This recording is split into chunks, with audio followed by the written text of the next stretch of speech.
United Nations organized by the alumni of SFS Guwahati. We had Model United Nations organized this in our school in the past. Twice we had done it, but this is for the first time the school itself is organizing.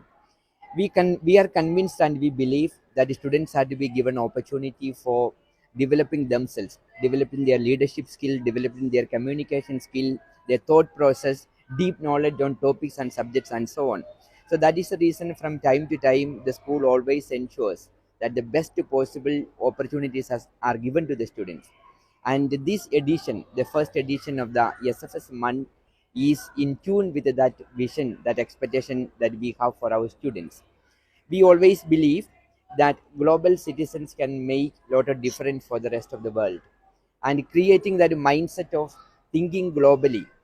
thinking about the other, creating that sense of humanity in everyone is something which is very close to the vision and mission of our school.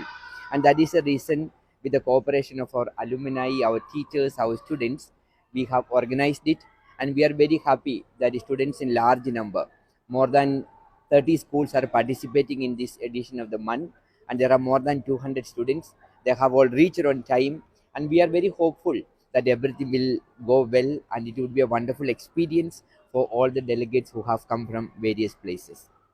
So, it is প্ৰথমবাৰৰ বাবে সামিটটো অৰ্গানাইজ কৰা হৈছে এটো United নেশনছৰ মাধ্যমত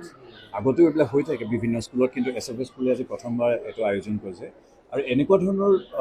summit আয়োজন কৰাটো খুব important কাৰণ এইবিলাক সোশিয়েল পলিটিক্যাল ডেভেলপমেণ্টছবিলাকৰ ওপৰত আজি চৰ্চা হ'ব কথা বতৰা পতা হ'ব আলোচনা কৰা হ'ব আৰু তেওঁলোকে যে ভৱিষ্যতে বাহিৰত মানে অসমৰ বাহিৰতে নহয় ভাৰতবৰ্ষৰ বাহিৰত গৈ তেওঁলোকে সন্মুখী হ'ব পাৰিব বিভিন্ন ইউনাইটেড নেশনছ বুলিয়ে নহয় যিমান বেলেগ বেলেগ অৰ্গেনাইজেশ্যন আছে এইবিলাকত তেওঁলোকে মুখামুখি হ'ব পাৰিব আৰু যিটো আমাৰ সোশিয়েল পলিটিক্যাল এইবিলাক বিষয়ৰ ওপৰত তেওঁলোকে আলোচনা কৰিব পাৰিব সেই তেওঁলোকৰ বিশ্বাসটো আহিব নিজৰ ওপৰত আত্মবিশ্বাসটো বাঢ়িব সেইকাৰণে এনেকুৱা ধৰণৰ আজি তিনিদিনীয়া কৰিছে এনেকুৱা ধৰণৰ সামিট হোৱাটো খুব আৱশ্যক আৰু আজি অসমৰ বিভিন্ন প্ৰান্তৰ পৰা ল'ৰা ছোৱালী আহি ইয়াত অংশগ্ৰহণ কৰিছে আৰু অংশগ্ৰহণ কৰি তেওঁলোকে ইয়াৰ পৰা যি লৈ যাব তেওঁলোকে ভৱিষ্যতে তেওঁলোকৰ জীৱনত যিবিলাক এনেকুৱা ধৰণৰ সামিট হ'ব বা এনেকুৱা ধৰণৰ প্ৰগ্ৰামছ হ'ব সেই তেওঁলোকৰ কেৰিয়াৰত এই বস্তুটোৱে সাংঘাতিক ধৰণে সহায় কৰিব বুলি মই ভাবোঁ সেইকাৰণে এনেকুৱা ধৰণৰ অকল এনেকুৱা স্কুল বুলিয়ে নহয় সকলো মানে সৰু সৰু স্কুলবিলাক অসমীয়া মাধ্যমৰ স্কুলবিলাকতো হ'ব লাগে বুলি মই জেনেৰেল সেক্ৰেটাৰী হয় আমি ইয়াতে প্ৰথমবাৰলৈ আমাৰ ইনষ্টিটিউশ্যনত SFS মডেল ইউনাইটেড নেশ্যনছ পাতিছোঁ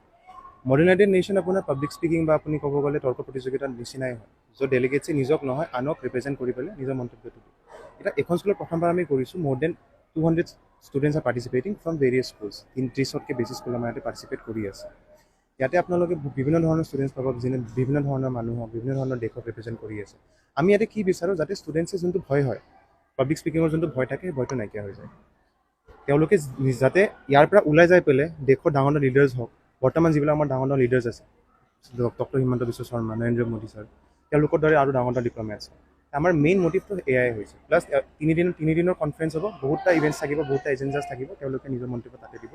লাহে লাহে এনেকৈ আগবাঢ়ি পেলাই গৈ থাকিব কামনা কৰিছোঁ এইটো ইভেণ্ট ভালে ধৰণে যায়